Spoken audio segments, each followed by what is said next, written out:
Have you ever tried to convince someone of something, whether at work or in a negotiation, or even just deciding where to go for dinner?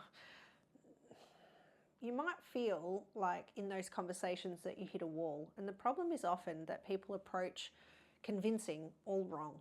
We tend to think that convincing someone is about pushing harder, talking more, or presenting endless reasoning or facts. But real persuasion and convincing is something far more subtle. It's actually far more powerful too. One of the biggest myths about persuasion is that it's about getting people to comply or forcing, and in reality, the great influencers don't force, they actually inspire buy-in. So let's take leadership as an example.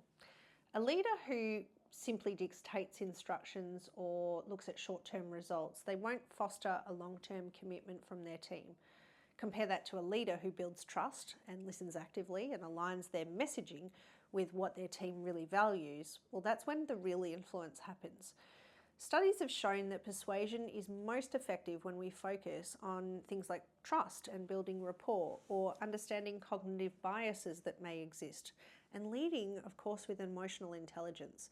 Simple shifts like mirroring someone's communication style or framing ideas in a way that aligns with their core values can actually transform resistance into agreement.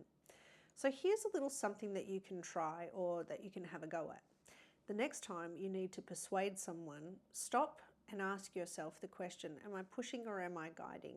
And instead of launching into your argument or your interesting discussion, start by understanding what's their perspective on the situation.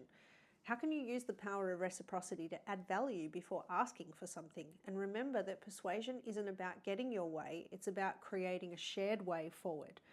If you master that, then you won't just get agreement, you'll actually create lasting influence and probably make a pretty big impact on that person's life outside of the context in which you're influencing also.